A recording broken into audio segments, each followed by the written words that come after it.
warahmatullahi wabarakatuh. Perkenalkan, kami dari kelompok 5 yang beranggotakan saya, Cipta Almaira, saya Novita Sari, dan saya Fika Alianugra. Di sini kami akan menjelaskan materi mengenai klasifikasi kata dan klasifikasi morfem. Selamat menyaksikan. Nah, pertama-tama saya akan membahas tentang kelas kata. Nah, sebelum itu saya akan menjelaskan mengenai kata. Kata merupakan unsur yang sangat penting dalam membangun suatu kalimat. Tanpa kata, tidak mungkin ada kalimat. Setiap kata mempunyai fungsi dan peranan yang berbeda sesuai dengan kelas kata atau jenis katanya. Secara umum, kelas kata terdiri dari beberapa macam. Yang pertama, ada kata kerja atau verba. Kata kerja ialah kata yang menyatakan perbuatan atau tindakan. Kata kerja biasanya berfungsi sebagai predikat. Suatu kata dapat digunakan ke dalam kelas kata kerja apabila memenuhi persyaratan berikut. 1. Dapat diikuti oleh gabungan kata, frasa dengan kata sifat. Contohnya, pergi dengan gembira. Yang kedua, dapat diberi aspek waktu seperti akan, sedang, dan telah. Contohnya, akan mandi, sedang tidur, atau telah pergi. Yang ketiga, dapat diingkari dengan kata tidak. Contohnya, tidak akan, tidak lihat, tidak pulang. Yang keempat, berawalan me dan ber. Contohnya, melatih, melihat, merakit, berdiskusi, berpikir, dan berusaha. Nah, kelas kata kedua itu kata sifat atau adjektiva.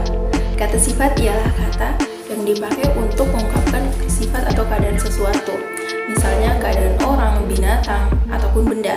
Kata sifat berfungsi sebagai predikat. Suatu kata dapat digunakan sebagai kelas kata sifat apabila memenuhi persyaratan. Yang pertama, dapat diawali dengan kata sangat, paling, dan diakhiri dengan kata sekali. Contohnya, dalam kata indah, sangat indah, atau sangat indah sekali. Yang kedua, kata baik, sangat baik, atau baik sekali. Nah, yang kedua dapat diberi awalan se dan ter. Contohnya, luas, jadi seluas atau terluas. Buruk bisa seburuk atau terburuk. Yang ketiga dapat diingkari dengan kata tidak. Contohnya, kata murah menjadi tidak murah, sulit menjadi tidak sulit, pahit menjadi tidak pahit, seperti itu. Nah, yang ketiga, kelas katanya itu kata keterangan atau adverbia. Kata keterangan atau adverbia adalah kata yang memberi keterangan pada verba, adjektiva, nomina, predikatif, atau kalimat.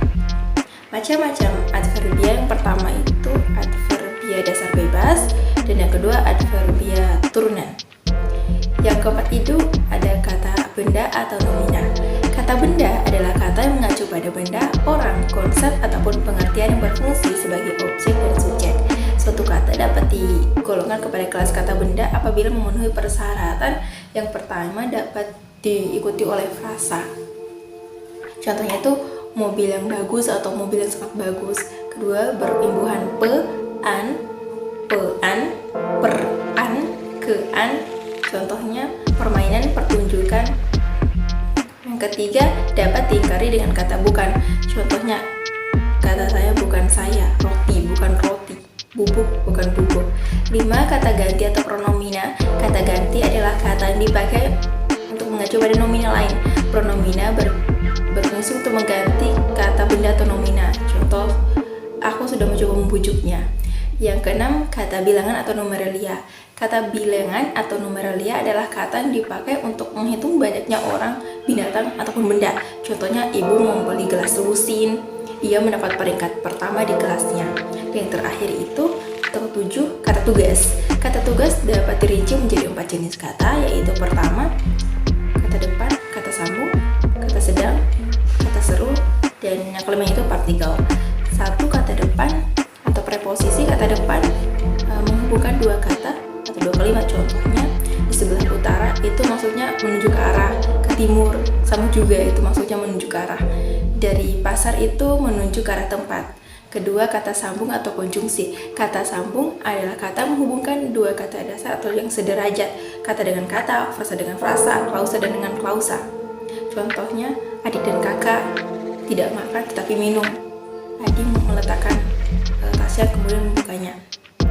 Ketiga, kata sandang atau artikula merupakan kata sandang. Contohnya kak sang guru, sang itu bermakna tunggal. Yang keempat itu kata seru atau interjeksi, merupakan tugas yang digunakan untuk mengungkapkan semua arti. Contohnya, aduh kakiku sakit sekali, wah malas sekali, kayak begitu. Nah, yang kelima itu partikel. Partikel adalah kategori atau unsur yang bertugas memulai, mempertahankan, atau mengukuhkan sebuah kalimat dalam komunikasi. Klasifikasi kata terbagi menjadi dua, yaitu klasifikasi kelas terbuka. Nah, kelas terbuka merupakan pengelompokan kata yang keanggotaannya dapat bertambah atau berkurang sewaktu-waktu berkenaan dengan perkembangan sosial budaya yang terjadi dalam masyarakat penutur suatu bahasa. Nah, yang termasuk dari kelas terbuka antara lain kelas verba, kelas nomina, kelas adjektiva. Nah, yang kedua itu kelas tertutup. Kelas tertutup merupakan pengelompokan kata yang jumlah keanggotaannya terbatas dan tidak tampak kemungkinan untuk bertambah atau berkurang. Nah, yang termasuk dari kelas tertutup yaitu kelas adverbia, kelas preposisi, kelas konjungsi, kelas artikula, dan kelas interjeksi. Nah, yang C itu pembentukan kata secara inflektif dan derivatif serta paradigmanya. Nah, inflektif itu merupakan sebuah kata yang sama, hanya bentuknya yang berbeda yang disesuaikan dengan kategori gramatikalnya. Nah, yang kedua itu derivatif, merupakan pembentukan kata secara dengan membentuk kata baru, kata yang identitas leksikalnya tidak sama dengan kata dasarnya. Nah, afiksasi adalah berupa morfem terikat dan dapat ditambahkan pada awal kata dalam proses yang disebut prefikasi. Dalam akhir kata bisa disebut sulfiksasi. Untuk sebagian pada awal kata serta sebagian untuk sebagian pada akhir kata, konfiks, ambifiks, dan simulfiks. Dalam proses yang disebut konfiksasi, ambifiksasi, dan simulfiksasi atau di dalam kata itu sendiri sebagai suatu sisifan atau infiks dalam proses yang disebut infiksasi. Contoh prefiks: belajar, pengurus, terdapat. Sufiks akhiran, wartawan. Konfiks melakukan. Infiks gerigi. Reduplikasi. Ada beberapa pendapat tentang definisi reduplikasi yang penulis peroleh, salah satunya adalah JWM Pechar yang mengatakan bahwa reduplikasi merupakan proses morfemis yang membentuk pengulangan dari sebuah atau sebagian bentuk dasar. Jenis-jenis reduplikasi: 1. Reduplikasi keseluruhan. 2. Reduplikasi parsial. Yaitu ciri-ciri bentuk reduplikasi. Yang pertama yaitu reduplikasi tidak mengubah golongan kata bentuk dasar yang diulang. Dengan kata lain, kelas bentuk dasar kata ulang tersebut masih sama dengan setelah terjadi pengulangan. Sebuah nomina apabila diulang maka akan menjadi nomina pula. Contohnya rumah, rumah, berkata, berkata-kata, keempat.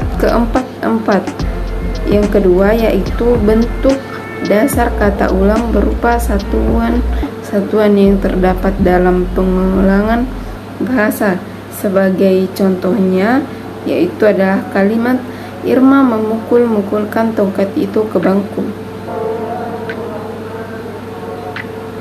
Yaitu reduplikasi yang tersusun dari dua kata yang maknanya bersinonim yang mempunyai bentuk satu kesatuan, misalnya hancur, luluh, terang benderang, gelap gulita. Selanjutnya yaitu kompositum atau komposisi. Kata majemuk atau komposito adalah gabungan morfem dasar yang seluruhannya itu berstatus sebagai kata yang mempunyai pola fonologis, gramatikal, dan semantis yang khusus menurut kaidah bahasa yang bersangkutan dengan KBBI. Kata majemuk juga memiliki pengertian gabungan dua kata atau lebih yang memiliki struktur tetap.